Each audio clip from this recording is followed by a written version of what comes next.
ದೇವರ ವಾಕ್ಯಗಳನ್ನು ವಚನವಾಗಿ ಅಭ್ಯಾಸ ಮಾಡುವ ನಿಮ್ಮ ಅಚ್ಚುಮೆಚ್ಚಿನ ಸಮಗ್ರ ಸತ್ಯವೇದ ಅಧ್ಯಯನ ಕಾರ್ಯಕ್ರಮಕ್ಕೆ ನಿಮ್ಮನ್ನು ಪ್ರೀತಿಯಿಂದ ಸ್ವಾಗತಿಸುತ್ತೇನೆ. ಪ್ರಿಯರೇ, ಲೋಕವನ್ನು ಸುಧಾರಿಸಲಿಕ್ಕೆ ನಾವು ಕರೆಯಲ್ಪಟ್ಟಿಲ್ಲ, ಆದರೆ ದೇವರಿಗಾಗಿ ಜೀವಿಸಲು ಕರೆಯಲ್ಪಟ್ಟಿದ್ದೇವೆ. ಹಾಗೂ ಯೇಸು ಕ್ರಿಸ್ತನು ಸ್ಥಾಪಿಸಿದ ಅನ್ಯೂನತೆಯ ಭೋಜನದ ವಿಶೇಷತೆಯ ಗಂಭೀರವಾದ ಸತ್ಯವನ್ನು ಇಂದು ನಾವು ಧ್ಯಾನಿಸಲಿರುವೆವು. ಆದುದರಿಂದ ಪ್ರಾರ್ಥನಾಪೂರ್ವಕವಾಗಿ ಕಾರ್ಯಕ್ರಮವನ್ನು ವೀಕ್ಷಿಸಿ ದೇವರ ವಾಕ್ಯದ ಮೂಲಕ ಬಲ ಹೊಂದೋಣ.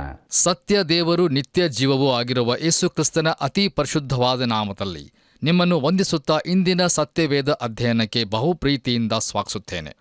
ನಮ್ಮ ಇಂದಿನ ಧ್ಯಾನವನ್ನು ಆರಂಭಿಸುವ ಹಾಗೆ ದಯಮಾಡಿ ನಿಮ್ಮ ಸತ್ಯವೇದದಲ್ಲಿ ಲೂಕನು ಬರೆದ ಸುವಾರ್ತೆ 21ನೇ ಅಧ್ಯಾಯ 29ರಿಂದ 31 ವಚನಗಳನ್ನು ದಯಮಾಡಿ ನನ್ನೊಂದಿಗೆ ಗಮನಿಸಿರಿ.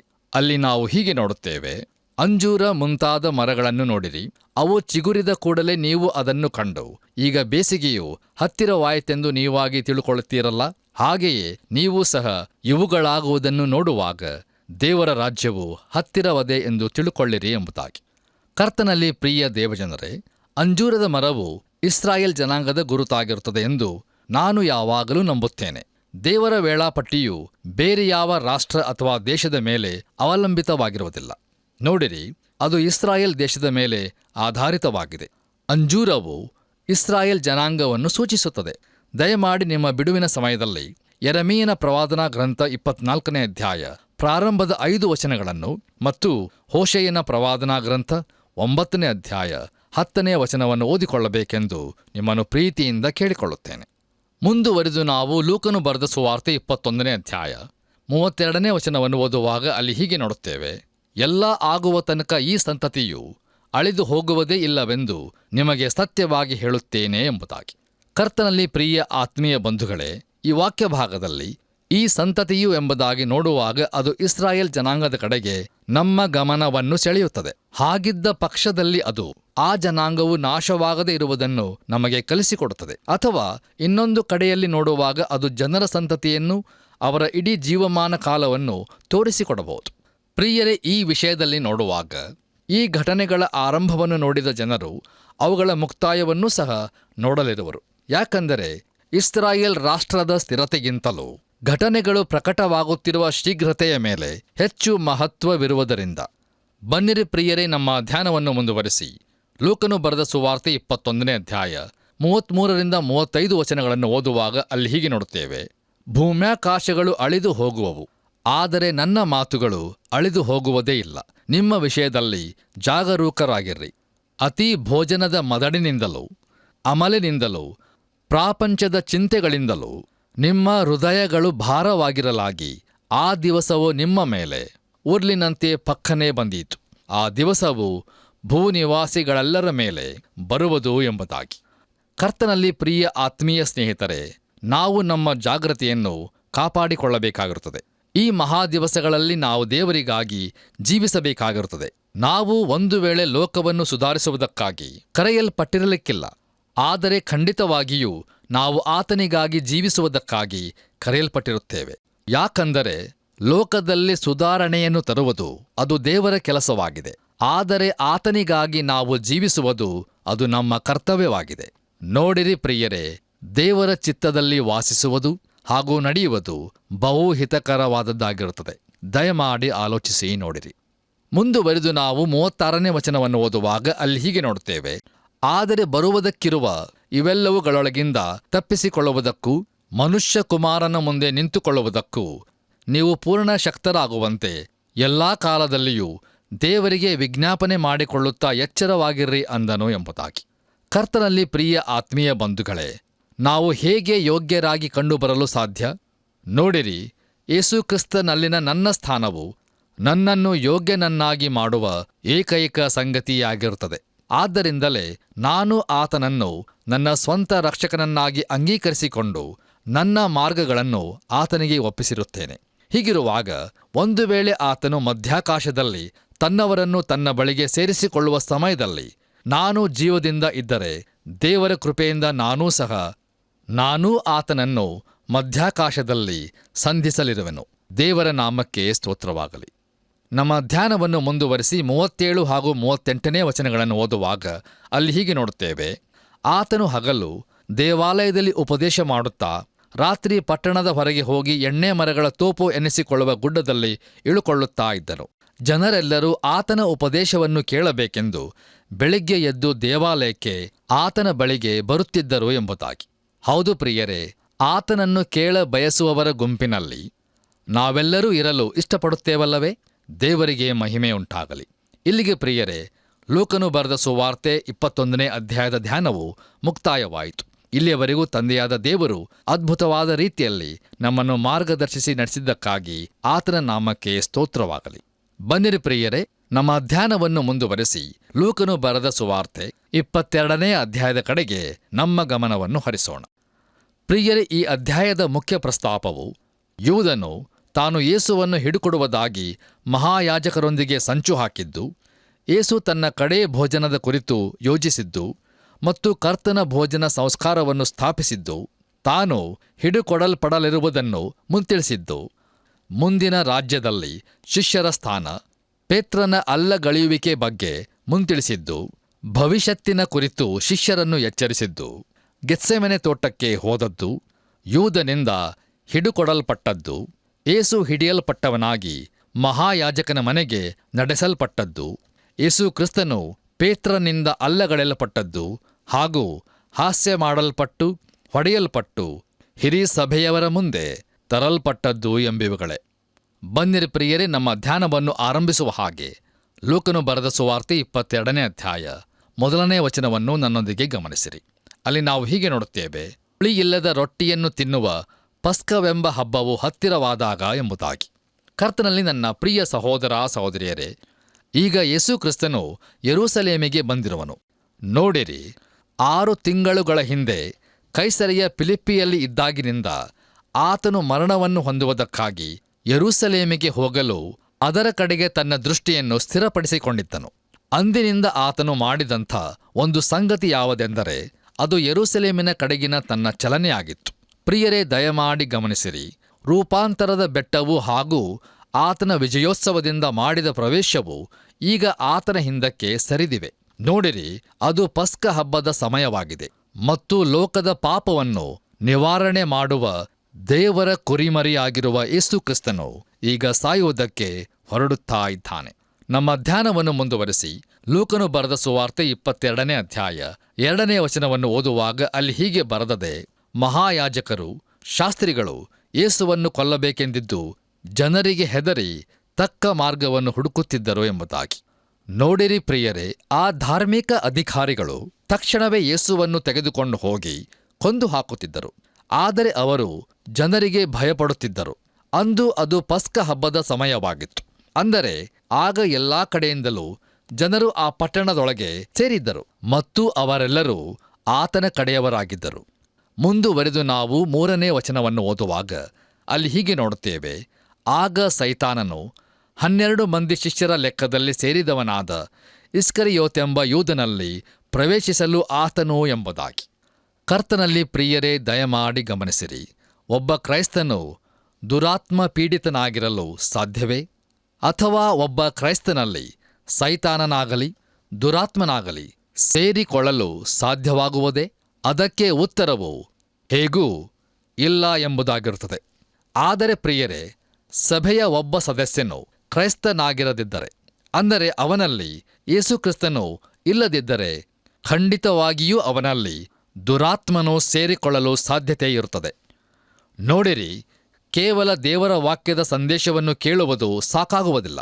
ಅದನ್ನು ನಾವು ನಮ್ಮ ಜೀವಿತದಲ್ಲಿ ಅಳವಡಿಸಿಕೊಂಡು ಅದರಂತೆ ನಡೆಯುವುದು ಮತ್ತು ಜೀವಿಸುವುದು ಬಹಳ ಅವಶ್ಯವಾಗಿರುತ್ತದೆ. ಒಂದು ವೇಳೆ ನಾವು ಹಾಗೆ ಮಾಡದೇ ಹೋದರೆ ಒಂದು ದಿನ ಸೈತಾನನು ಖಾಲಿಯಾಗಿರುವ ಸ್ಥಳದಲ್ಲಿ ಪ್ರವೇಶ ಮಾಡುವನು. ದಯಮಾಡಿ ಎಚ್ಚರವಾಗಿರ್ರಿ. ನೋಡಿರಿ, ಯೇಸು ಕ್ರಿಸ್ತನನ್ನು ನಿರಾಕರಿಸಿದ ಯೂದನಿಗೆ ಇದೇ ಸಂಭವಿಸಿದ್ದು.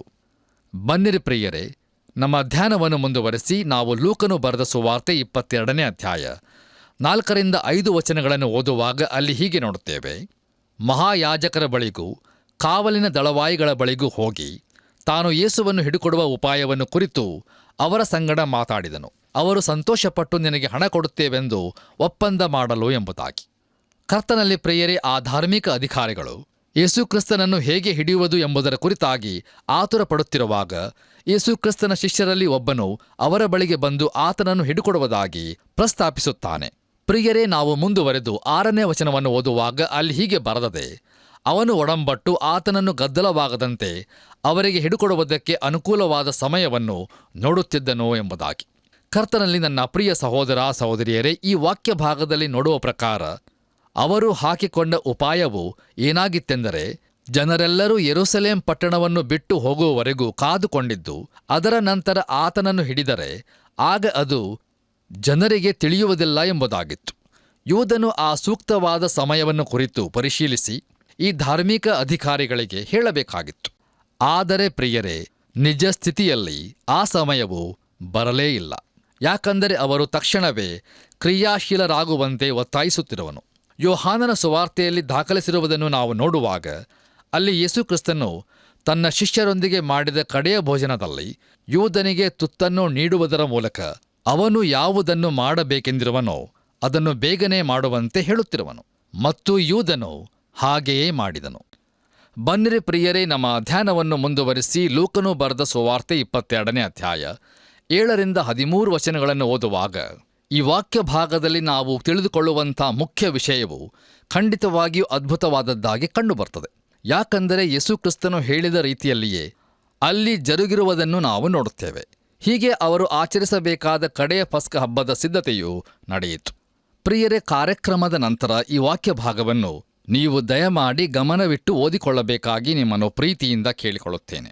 ಮುಂದುವರೆದು ನಾವು 14ನೇ ವಚನವನ್ನು ಓದುವಾಗ ಅಲ್ಲಿ ಹೀಗೆ ನೋಡುತ್ತೇವೆ, ಗಳಿಗೆ ಬಂದಾಗ ಆತನು ತನ್ನ 12 ಮಂದಿ ಅಪೋಸ್ತಲರ ಸಂಗಡ ಊಟಕ್ಕೆ ಕೂತುಕೊಂಡನು ಎಂಬುದಾಗಿ. ಪ್ರಿಯರೇ, ಇದು ಯೇಸುಕ್ರಿಸ್ತನ ಕಡೇ ಭೋಜನದ ಸಮಯವಾಗಿದೆ ಮತ್ತು ಇಸ್ಕರಿಯೋತ್ ಯೂದನು ಅವರೊಂದಿಗೆ ಉಪಸ್ಥಿತನಿರುವನು. ಈಗ ದಯಮಾಡಿ ನಿಮ್ಮ ಸತ್ಯವೇದದಲ್ಲಿ ಲೂಕನು ಬರೆದ ಸುವಾರ್ತೆ 22ನೇ ಅಧ್ಯಾಯ 15ರಿಂದ 18 ವಚನಗಳನ್ನು ನನ್ನೊಂದಿಗೆ ಗಮನಿಸಿರಿ. ಅಲ್ಲಿ ನಾವು ಹೀಗೆ ನೋಡುತ್ತೇವೆ, ಆಗ ಆತನು ಅವರಿಗೆ, ನಾನು ಶ್ರಮೆ ಅನುಭವಿಸುವುದಕ್ಕಿಂತ ಮುಂಚೆ ನಿಮ್ಮ ಸಂಗಡ ಈ ಪಸ್ಕದ ಊಟವನ್ನು ಮಾಡುವುದಕ್ಕೆ ಕುತೂಹಲದಿಂದ ಅಪೇಕ್ಷಿಸಿದ್ದೇನೆ. ನಾನು ನಿಮಗೆ ಹೇಳುತ್ತೇನೆ, ಇದು ದೇವರ ರಾಜ್ಯದಲ್ಲಿ ನೆರವೇರುವ ತನಕ ನಾನು ಇನ್ನು ಮೇಲೆ ಪಸ್ಕದ ಊಟವನ್ನು ಮಾಡುವುದೇ ಇಲ್ಲ ಎಂದು ಹೇಳಿದನು. ಆಮೇಲೆ ಆತನು ದ್ರಾಕ್ಷಾರಸದ ಪಾತ್ರೆಯನ್ನು ತೆಗೆದುಕೊಂಡು ದೇವರ ಸ್ತೋತ್ರ ಮಾಡಿ, ಇದನ್ನು ತೆಗೆದುಕೊಂಡು ನಿಮ್ಮಲ್ಲಿ ಹಂಚಿಕೊಳ್ಳಿರಿ. ಇಂದಿನಿಂದ ದೇವರ ರಾಜ್ಯವು ಬರುವ ತನಕ ನಾನು ದ್ರಾಕ್ಷಾರಸವನ್ನು ಕುಡಿಯುವುದೇ ಇಲ್ಲವೆಂದು ನಿಮಗೆ ಹೇಳುತ್ತೇನೆ ಅಂದನು. ಕರ್ತನಲ್ಲಿ ನನ್ನ ಪ್ರಿಯ ದೇವಜನರೇ, ಈ ವಾಕ್ಯ ಭಾಗದ ಮೂಲಕ ನಾವು ತಿಳಿದುಕೊಳ್ಳುವುದೇನೆಂದರೆ, ಕ್ರಮೇಣವಾಗಿ ಮಂಕಾಗುತ್ತಿದ್ದ ಪಸ್ಕ ಹಬ್ಬದ ಆರಿ ಹೋಗುತ್ತಿದ್ದ ಕೆಂಡಗಳ ಮೇಲೆ ನಮ್ಮ ರಕ್ಷಕನಾದ ಯೇಸುಕ್ರಿಸ್ತನು ಗಾಳಿ ಬೀಸುವುದರ ಮೂಲಕ ಕರ್ತನ ರಾತ್ರಿ ಭೋಜನದ ಹೊಸ ಆಚರಣೆಯ ಬೆಂಕಿಯನ್ನು ಹೊತ್ತಿಸಿದನು ಎಂಬುದಾಗಿ. ನಮ್ಮ ಧ್ಯಾನವನ್ನು ಮುಂದುವರಿಸಿ ನಾವು ಲೂಕನು ಬರೆದ ಸುವಾರ್ತೆ 22ನೇ ಅಧ್ಯಾಯ 19 ಹಾಗೂ 20ನೇ ವಚನಗಳನ್ನು ಓದುವಾಗ ಅಲ್ಲಿ ಹೀಗೆ ನೋಡುತ್ತೇವೆ, ಬಳಿಕ ಆತನು ರೊಟ್ಟಿಯನ್ನು ತೆಗೆದುಕೊಂಡು ಸ್ತೋತ್ರ ಮಾಡಿ ಮುರಿದು ಅವರಿಗೆ ಕೊಟ್ಟು, ಇದು ನಿಮಗೋಸ್ಕರ ಕೊಟ್ಟಿರುವ ನನ್ನ ದೇಹ, ನನ್ನನ್ನು ನೆನೆಸಿಕೊಳ್ಳುವುದಕ್ಕೋಸ್ಕರ ಹೀಗೆ ಮಾಡಿರಿ ಅಂದನು. ಊಟವಾದ ಮೇಲೆ ಆತನು ಅದೇ ರೀತಿಯಾಗಿ ಪಾತ್ರೆಯನ್ನು ತೆಗೆದುಕೊಂಡು, ಈ ಪಾತ್ರೆಯು ನಿಮಗೋಸ್ಕರ ಸುರಿಸಲ್ಪಡುವ ನನ್ನ ರಕ್ತದಿಂದ ಸ್ಥಾಪಿತವಾಗುವ ಹೊಸ ಒಡಂಬಡಿಕೆಯನ್ನು ಸೂಚಿಸುತ್ತದೆ ಎಂಬುದಾಗಿ. ಕರ್ತನಲ್ಲಿ ನನ್ನ ಪ್ರಿಯ ಸಹೋದರ ಸಹೋದರಿಯರೇ, ನೋಡಿರಿ, ರೊಟ್ಟಿ ಮತ್ತು ದ್ರಾಕ್ಷಾರಸ ಈ 2 ವಸ್ತುಗಳು ಕೆಲವು ದಿವಸಗಳಲ್ಲಿ ಹಾಳಾಗಿ ಹೋಗಿಬಿಡುತ್ತವೆ. ಈ 2 ವಸ್ತುಗಳು ಜಗತ್ತಿನಲ್ಲಿ ಅತಿ ದುರ್ಬಲವಾದ ವಸ್ತುಗಳಾಗಿರುವವು ಮತ್ತು ಯೇಸುಕ್ರಿಸ್ತನು ತನ್ನ ದೇಹ ಹಾಗೂ ರಕ್ತವನ್ನು ಸೂಚಿಸಲು ಈ 2 ವಸ್ತುಗಳನ್ನು ಸಂಕೇತಗಳನ್ನಾಗಿ ಉಪಯೋಗಿಸಿದನು.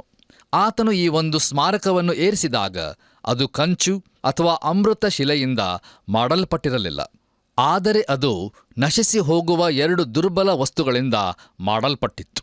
ಪ್ರಿಯರೇ, ದಯಮಾಡಿ ಗಮನಿಸಿರಿ, ರೊಟ್ಟಿಯು ತನ್ನ ಮಾಂಸ ಎಂಬುದಾಗಿಯೂ ದ್ರಾಕ್ಷಾರಸವು ತನ್ನ ರಕ್ತ ಎಂಬುದಾಗಿಯೂ ಆತನು ಘೋಷಿಸಿದನು. ಪ್ರಿಯರೇ, ರೊಟ್ಟಿಯು ಆತನ ಮುರಿಯಲ್ಪಟ್ಟ ದೇಹವನ್ನು ಕುರಿತು ಮಾತನಾಡುತ್ತದೆ. ನೋಡಿರಿ, ಶಿಲುಬೆಯ ಮೇಲೆ ಯೇಸುಕ್ರಿಸ್ತನ ಯಾವ ಎಲುಬು ಮುರಿಯಲ್ಪಡಲಿಲ್ಲ, ಆದರೆ ಆತನ ದೇಹವು ಗಾಯಗಳಿಂದ ಹರಿದು ಹೋಗಿತ್ತು. ಅವನ ಮುಖವು ಸಕಲ ಮನುಷ್ಯರ ಮುಖಕ್ಕಿಂತಲೂ ಅವನ ರೂಪವು ಎಲ್ಲ ನರಜನ್ಮದವರ ರೂಪಕ್ಕಿಂತಲೂ ವಿಕಾರವಾಗಿರುವುದನ್ನು ನೋಡಿ ಎಂಬುದಾಗಿ ಯೆಶಾಯನ ಪ್ರವಾದನ ಗ್ರಂಥ 52ನೇ ಅಧ್ಯಾಯ 14ನೇ ವಚನದಲ್ಲಿಯೂ, ಅವನಲ್ಲಿ ಯಾವ ಅಂದ ಚಂದಗಳು ಇರಲಿಲ್ಲ, ನಾವು ಅವನನ್ನು ನೋಡಿದಾಗ ನೋಡತಕ್ಕ ಯಾವ ಲಕ್ಷಣವೂ ಕಾಣಿಸಲಿಲ್ಲ ಎಂಬುದಾಗಿ ಯೆಶಾಯನ ಪ್ರವಾದನಾ ಗ್ರಂಥ 53ನೇ ಅಧ್ಯಾಯ 2ನೇ ವಚನದಲ್ಲಿ ನಾವು ನೋಡುತ್ತೇವೆ. ಕರ್ತನಲ್ಲಿ ಪ್ರಿಯರೇ, ಅನೇಕ ಶತಮಾನಗಳಿಂದಲೂ ಪಸ್ಕ ಹಬ್ಬವು ನಮ್ಮ ಕರ್ತನಾದ ಯೇಸು ಕ್ರಿಸ್ತನ ಬರೋಣವನ್ನು, ಆತನ ಮರಣವನ್ನು ಎದುರು ನೋಡುತ್ತಾ ಇತ್ತು. ಆದರೆ ಈಗ ಆತನು ಶಿಲುಬೆಯ ನೆರಳಿನಲ್ಲಿ ಇರುವಾಗ ಇದು ಕೊನೆಯ ಪಸ್ಕ ಹಬ್ಬವಾಗಿರುತ್ತದೆ. ಪಸ್ಕ ಹಬ್ಬವು ಈಗ ಪರಿಪೂರ್ಣಗೊಂಡಿರುತ್ತದೆ. ಈಗ ನಾವು ಕರ್ತನ ಮೇಜಿನ ಸುತ್ತಲೂ ಕೂತುಕೊಂಡು ನಮ್ಮ ಹೃದಯಗಳನ್ನು ಪರೀಕ್ಷಿಸಿಕೊಳ್ಳುತ್ತೇವೆ. ಆ ಮೇಜಿನ ಬಳಿಯಲ್ಲಿ ಕೂತುಕೊಂಡು ನಾವು ಕರ್ತನು ನಮಗೋಸ್ಕರ ಶಿಲುಬೆಯಲ್ಲಿ ಮಾಡಿರುವುದನ್ನು ಹಿಂತಿರುಗಿ ನೋಡುವುದು ಮಾತ್ರವಲ್ಲ, ಆತನು ತಿರುಗಿ ನಮಗೋಸ್ಕರ ಬರಲಿರುವುದನ್ನು ಎದುರು ನೋಡುತ್ತೇವೆ. ನೀವು ಈ ರೊಟ್ಟಿಯನ್ನು ತಿಂದು ಈ ಪಾತ್ರೆಯಲ್ಲಿ ಪಾನ ಮಾಡುವಷ್ಟು ಸಾರಿ ಕರ್ತನ ಮರಣವನ್ನು, ಆತನು ಬರುವ ತನಕ ಪ್ರಸಿದ್ಧಿಪಡಿಸುತ್ತೀರಿ ಎಂಬುದಾಗಿ ಕೊರಿಂಥದವರಿಗೆ ಬರೆದ ಮೊದಲನೇ ಪತ್ರಿಕೆ 11ನೇ ಅಧ್ಯಾಯ 26ನೇ ವಚನದಲ್ಲಿ ನಾವು ನೋಡುತ್ತೇವೆ. ಪ್ರಿಯರೇ, ನಾವು ಮುಂದುವರಿದು 21ನೇ ವಚನವನ್ನು ಓದುವಾಗ ಅಲ್ಲಿ ಹೀಗೆ ಬರೆದದೆ, ಆದರೂ ನೋಡಿರಿ, ನನ್ನನ್ನು ಹಿಡುಕೊಡುವವನು ನನ್ನೊಡನೆ ಮೇಜಿನ ಮೇಲೆ ಕೈಯಿಟ್ಟು ಊಟ ಮಾಡುತ್ತಿದ್ದಾನೆ ಎಂಬುದಾಗಿ. ಕರ್ತನಲ್ಲಿ ಪ್ರಿಯ ಆತ್ಮೀಯ ಸ್ನೇಹಿತರೆ, ಆತನನ್ನು ಹಿಡಿದುಕೊಡುವವನು ಅವರ ಮಧ್ಯದಲ್ಲಿಯೇ ಇದ್ದನು. ಕರ್ತನು ರಾತ್ರಿ ಭೋಜನದ ಸಂಸ್ಕಾರವನ್ನು ಕೊಡುವ ಮೊದಲೇ ಯೂದನು ಹೊರಗಡೆ ಹೋದನು ಎಂಬುದಾಗಿ ಹಲವರು ನಂಬುತ್ತಾರೆ. ಅದು ಹೆಚ್ಚು ಕಡಿಮೆ ಸರಿಯಾದದ್ದಾಗಿ ಕಂಡುಬರುತ್ತದೆ. ವೈದ್ಯನಾದ ಲೂಕನು ಕಾಲಾನುಸಾರವಾದ ಕ್ರಮವನ್ನು ನೀಡಿರುವುದಿಲ್ಲ. ಅವನು ಕೇವಲ ತನ್ನ ವಿವರಣೆಗೆ ಅನುಕೂಲವಾದದ್ದನ್ನಷ್ಟೇ ನೀಡಿರುತ್ತಾನೆ. ಆದರೆ ಯೋಹಾನನು ತನ್ನ ಸುವಾರ್ತೆಯಲ್ಲಿ ಈ ವಿಷಯವನ್ನು ಬಹು ಸ್ಪಷ್ಟಪಡಿಸಿರುತ್ತಾನೆ. ಯೋಹಾನನು ಬರೆದ ಸುವಾರ್ತೆ 13ನೇ ಅಧ್ಯಾಯ 26ರಿಂದ 30 ವಚನಗಳನ್ನು ನಾವು ಓದುವುದಾದರೆ, ಯೇಸು ಕ್ರಿಸ್ತನು ತುತ್ತನ್ನು ಅದ್ದಿ ಇಸ್ಕರಿಯೋತ್ ಯೂದನಿಗೆ ಕೊಟ್ಟು, ನೀನು ಮಾಡುವುದನ್ನು ಬೇಗನೆ ಮಾಡಿಬಿಡು ಎಂಬುದಾಗಿ ಹೇಳಿರುವುದನ್ನು ನಾವು ನೋಡುತ್ತೇವೆ. ಅದರ ನಂತರ ಯೂದನು ಅಲ್ಲಿಂದ ಹೊರಟು ಹೋದನು. ಬನ್ನಿರಿ ಪ್ರಿಯರೇ, ನಮ್ಮ ಧ್ಯಾನವನ್ನು ಮುಂದುವರಿಸಿ ಲೂಕನು ಬರೆದ ಸುವಾರ್ತೆ 22ನೇ ಅಧ್ಯಾಯ 22 ಹಾಗೂ 23ನೇ ವಚನಗಳನ್ನು ಓದುವಾಗ ಅಲ್ಲಿ ಹೀಗೆ ನೋಡುತ್ತೇವೆ. ಮನುಷ್ಯಕುಮಾರನು ನೇಮಕವಾದ ಪ್ರಕಾರ ಹೊರಟು ಹೋಗುತ್ತಾನೆ ಸರಿ, ಆದರೆ ಆತನನ್ನು ಹಿಡುಕೊಡುವ ಮನುಷ್ಯನ ಗತಿಯನ್ನು ಏನು ಹೇಳಲಿ ಅಂತನು. ಇದನ್ನು ಕೇಳಿ ಅವರು, ಇಂಥ ಕೆಲಸವನ್ನು ಮಾಡಬೇಕೆಂದಿರುವವನು ನಮ್ಮಲ್ಲಿ ಯಾವನಾಗಿರಬಹುದು ಎಂದು ಒಬ್ಬರನ್ನೊಬ್ಬರು ಕೇಳತೊಡಗಿದರು ಎಂಬುದಾಗಿ. ಕರ್ತನಲ್ಲಿ ನನ್ನ ಪ್ರಿಯ ಆತ್ಮೀಯ ಬಂಧುಗಳೇ, ಇಲ್ಲಿ ಒಂದು ಆಸಕ್ತಿಕರವಾದಂಥ ಸಂಗತಿಯನ್ನು ನಾವು ನೋಡುತ್ತೇವೆ. ಅದೇನೆಂದರೆ, ಪ್ರತಿಯೊಬ್ಬ ಶಿಷ್ಯನು ತಾನು ಕರ್ತನನ್ನು ಅಲ್ಲಗಳೆದು ಆತನನ್ನು ಹಿಡುಕೊಡಲು ಸಮರ್ಥನಾಗಿರುವನು ಎಂಬುದನ್ನು ಅರಿತಿರುವನು ಎಂಬುದಾಗಿ.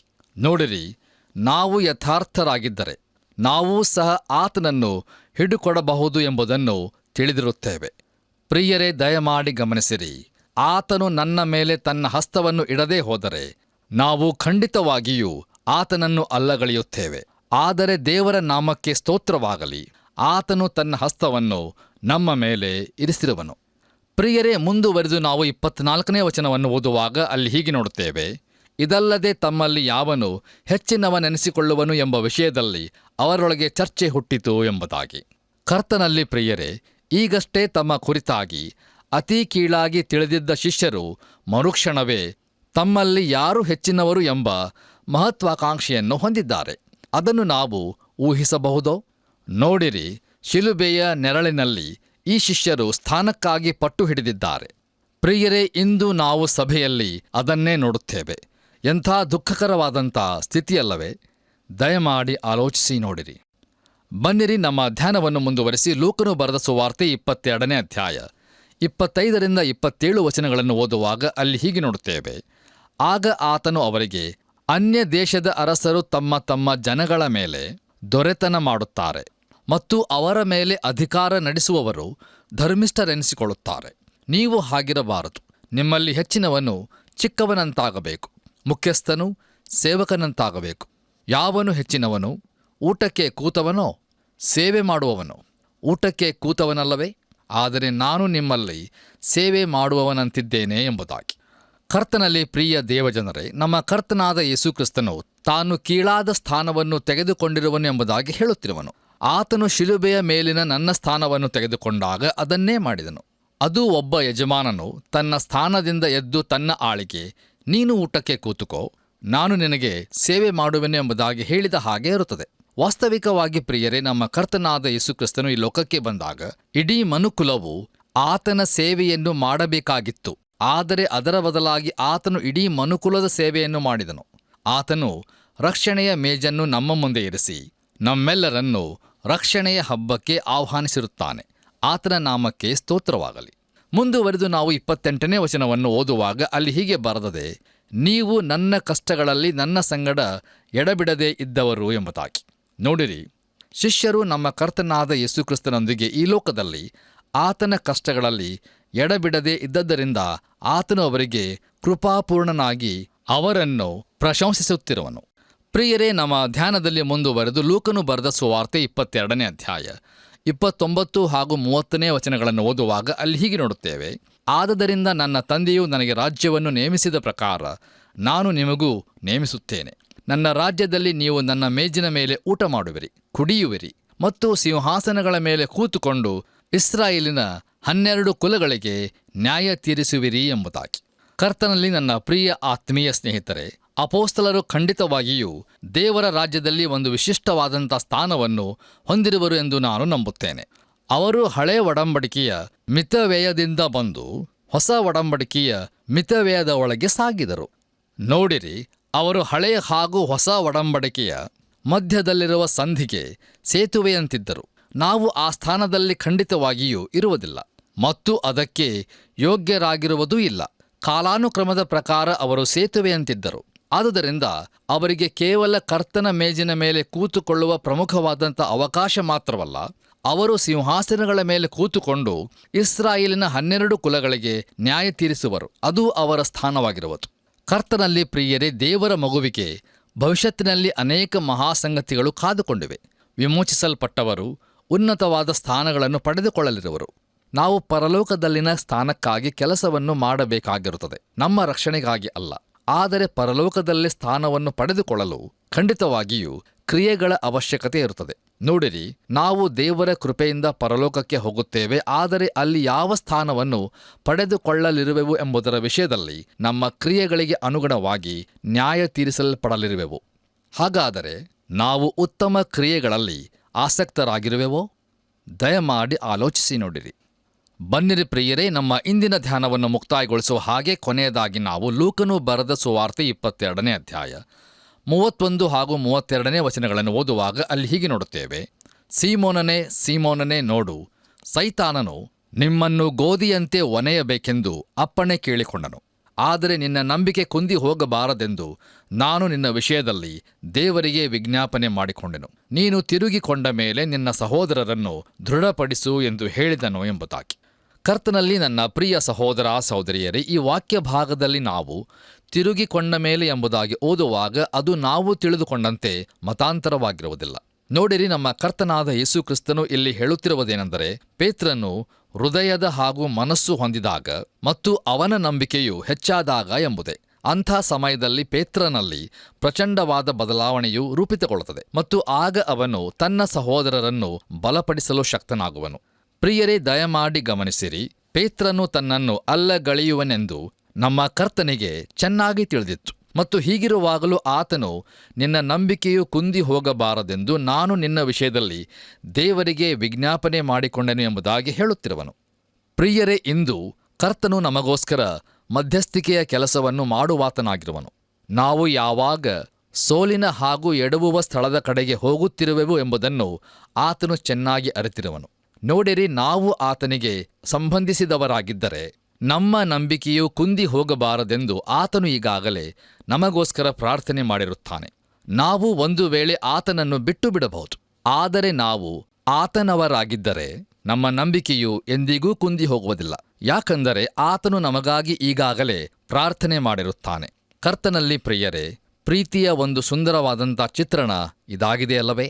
ಹೌದು ಪ್ರಿಯರೇ, ಯೇಸು ಕ್ರಿಸ್ತನು ಇಂದು ನಮಗಾಗಿ ಪ್ರಾರ್ಥಿಸಿರುವನು. ಒಂದು ವೇಳೆ ನಮಗೋಸ್ಕರ ನಾವು ಪ್ರಾರ್ಥಿಸಿರುವೆವೋ ಇಲ್ಲವೋ, ಆತನಂತೂ ನಮಗೋಸ್ಕರ ಪ್ರಾರ್ಥಿಸಿರುವನು. ಆತನ ಪರಿಶುದ್ಧ ನಾಮಕ್ಕೆ ಸ್ತೋತ್ರವಾಗಲಿ.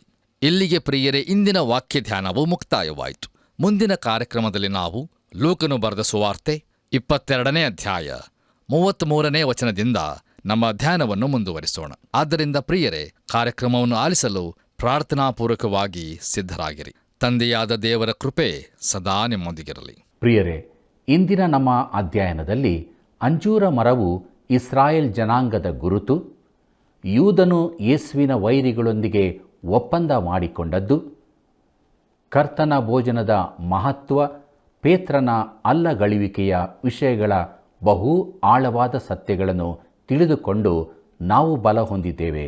ದೇವರಿಗೆ ಸ್ತೋತ್ರವಾಗಲಿ. ಹಾಗಾದರೆ ಈ ಮೂಲಕವಾಗಿ ನಮ್ಮ ಜೀವಿತದಲ್ಲಿ ದಿನಾಲೂ ನಂಬಿಗಸ್ತರಾಗಿ ಜೀವಿಸೋಣ. ಬನ್ನಿರಿ, ಪ್ರಾರ್ಥನೆ ಮಾಡೋಣ. ನಂಬಿಕೆಯನ್ನು ಹುಟ್ಟಿಸುವನು ಪೂರೈಸುವನೂ ಆಗಿರುವ ನಮ್ಮ ರಕ್ಷಕನಾದ ಯೇಸು ಕ್ರಿಸ್ತನಲ್ಲಿ ತಂದೆಯಾದ ದೇವರೇ, ನಮ್ಮ ನಂಬಿಕೆ ಯಾವಾಗಲೂ ಪರಿಶೋಧಿಸಲ್ಪಡುತ್ತದೆ ಎಂಬುದಾಗಿ ನೀನು ಹೇಳಿದ್ದಿ. ನೀನು ನಮ್ಮನ್ನು ನೋಡುವಾಗ ನಮ್ಮಲ್ಲಿ ಅಪನಂಬಿಕೆಗಳು, ಬಲಹೀನತೆಗಳು ಇರುವುದಾದರೆ ನಮ್ಮನ್ನು ಕರುಣಿಸಿ ನಮ್ಮ ನಂಬಿಕೆಯನ್ನು ಬಲಪಡಿಸು. ನಿನ್ನ ವಾಕ್ಯ ಭರಿತರಾಗಿ ನಿತ್ಯ ಜೀವದ ನಿರೀಕ್ಷೆಯಲ್ಲಿ ನಂಬಿಗಸ್ತರಾಗಿ ನಿನ್ನನ್ನು ಹಿಂಬಾಲಿಸಿ ನಿತ್ಯ ರಾಜ್ಯದಲ್ಲಿ ಸೇರುವುದಕ್ಕೆ ನಮಗೆ ಸಹಾಯ ಮಾಡು. ದೇವರು, ಇನ್ನೂ ಯಾರ್ಯಾರು ನಂಬಿಕೆಗೆ ಬರಲಿಲ್ಲವೋ ಅಂತಹ ಜೀವಿತಗಳಿಗೋಸ್ಕರ ಬೇಡುತ್ತೇವೆ. ಅವರಿರುವಂಥ ಸ್ಥಳದಲ್ಲಿ ನೀನು ಅವರ ಸಂಗಡ ಮಾತನಾಡಿ ಅವರು ನಿನ್ನನ್ನು ಕಂಡುಕೊಂಡು ರಕ್ಷಣೆಯ ಜೀವಿತಕ್ಕೆ ಬರುವಂತೆ ನೀನು ನಡೆಸಬೇಕಾಗಿ ಯೇಸುವಿನ ನಾಮದಲ್ಲಿ ಬೇಡಿದ್ದೇವೆ ತಂದೆಯೇ, ಆಮೆನ್. ಪ್ರಿಯರೇ, ಸಮಗ್ರ ಸತ್ಯವೇದ ಅಧ್ಯಯನದ ಈ ಕಾರ್ಯಕ್ರಮವನ್ನು ವೀಕ್ಷಿಸಿ ನೀವು ನೀಡಿದ ಪ್ರೋತ್ಸಾಹದಾಯಕ ಕರೆಗಳಿಗಾಗಿಯೂ ನಿಮ್ಮ ಪ್ರಾರ್ಥನೆಯ ಬೆಂಬಲಕ್ಕಾಗಿಯೂ ಕೃತಜ್ಞತೆಗಳು. ತಪ್ಪದೆ ಕರೆ ಮಾಡಿರಿ, ತಿರುಗಿ ಸಂಧಿಸೋಣ. ವಂದನೆಗಳು.